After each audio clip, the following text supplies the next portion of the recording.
पश्चिम बंगाल में विधानसभा का चुनाव एक साल बाद यानी 2026 में होगा, लेकिन वहां अभी से राजनीति गरमाने लगी है। बीजेपी और ममता की पार्टी टीएमसी तो एक दूसरे के खिलाफ जोर लगा ही रहे हैं।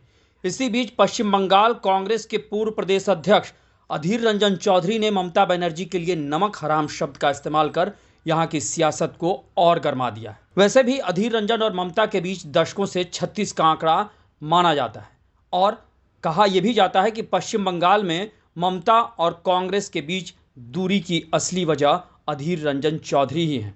ऐसे में जब हाल ही में दिल्ली विधानसभा चुनाव में केजरीवाल और आम आदमी पार्टी की करारी हुई तो उसमें राहुल गांधी और कांग्रेस की भी अहम भूमिका मानी गई। तब से ये लग रहा था कि आगामी पश्चिम बंगाल विधानसभा चुनाव को लेकर कांग्रेस और टीएमसी में कुछ समझौते की बात आगे बढ़ सकती है, क्योंकि बीजेपी को रोकने के लिए विपक्षी पार्टियों को भी लग रहा है कि बिखराव के कारण बीजेपी को जीत मिल रही है। ऐसे में मिलकर चुनाव लड़ा जाए तो बीजेपी को हराया जा सकता है। लेकिन पश्चिम बंगाल में टीएमसी और कांग्रेस का समझौता नहीं हो पाए, इसे लेकर लगता है कि अधीर रंजन चौधरी अभी से सक्रिय हो गए। तभी उन्होंने ममता बनर्जी पर बड़ा हमला बोलते हुए कहा कि ममता बनर्जी बंगाल की राजनीति में नमक हराम का ज्वलंत उदाहरण है। उन्होंने कहा कि 2011 में सोनिया गांधी की मंजूरी और प्रणब मुखर्जी के समर्थन के बिना ममता सत्ता में नहीं आ सकती थी, लेकिन ममता बनर्जी नमक हराम की राजनीति करती हैं। यानी देखा जाए तो दिल्ली में केजरीवाल की हार के बाद पश्चिम बंगाल में कांग्रेस और ममता के बीच कोई बात शुरू भी होती, उससे पहले ही अधीर रंजन फच्चर डालने लगे।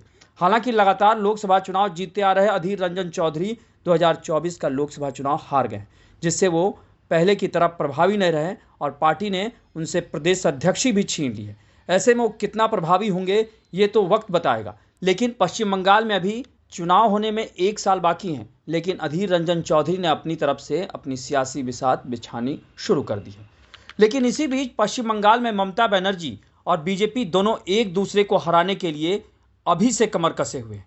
2021 के विधानसभा चुनाव में बीजेपी हार जरूर गई, लेकिन उसने एक झटके में पश्चिम बंगाल की 294 विधानसभा सीटों में से 77 सीटें जीत ली थी, जबकि इससे पहले बीजेपी को सिर्फ 2 या 3 सीटें मिलती थी। ऐसे में बीजेपी को लगता है कि इस बार जिस तरह उसने हरियाणा से लेकर दिल्ली और महाराष्ट्र में अप्रत्याशित जीत दर्ज की है, तो पश्चिम बंगाल में अभी से जोर लगाया जाए तो यहां कामयाबी मिल सकती है। वहीं दूसरी तरफ लगातार 15 सालों से पश्चिम बंगाल की सत्ता पर काबिज ममता बनर्जी ने भी अपनी तैयारी को अंजाम देना शुरू कर दिया है। खासकर दिल्ली में बीजेपी की बड़ी जीत ने ममता बनर्जी को हैरानी और परेशानी में डाल रखा है और तभी से वो पश्चिम बंगाल चुनाव को लेकर एक्शन मोड में है और 2026 चुनाव में उन्होंने 294 सीटों में से 215 से ज़्यादा सीटें जीतने का लक्ष्य रख लिया है। यानी जैसा बीजेपी करती आती है, अपने बड़े लक्ष्य रखती है।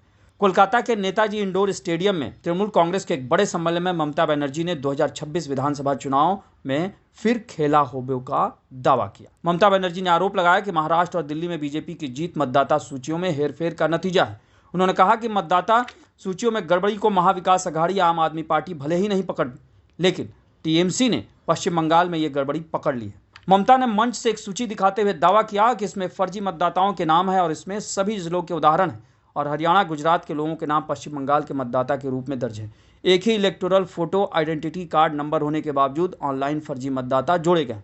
वैसे देखा जाए तो ममता बनर्जी और उनकी पार्टी ने कभी चुनाव में ईवीएम का विरोध नहीं किया, लेकिन अब उन्हीं ममता बनर्जी को मतदाता सूचियों में गड़बड़ी की बात पर यकीन होने लगा और वो आरोप लगा रही है कि चुनाव आयोग से मिलकर बीजेपी बड़ी गड़बड़ी कर रही है। यानी देखा जाए तो पश्चिम बंगाल में चाहे वो बीजेपी हो, कांग्रेस हो या फिर टीएमसी, अभी से तमाम सियासी दलों का मिशन खेला होबे शुरू हो गया है। आपको हमारी रिपोर्ट कैसी लगी उसे कमेंट बॉक्स में ज़रूर बताएं और अन्य खबरों से अपडेट रहने के लिए बने रहे हमारे साथ, क्योंकि हम हैं बुलंद भारत टीवी।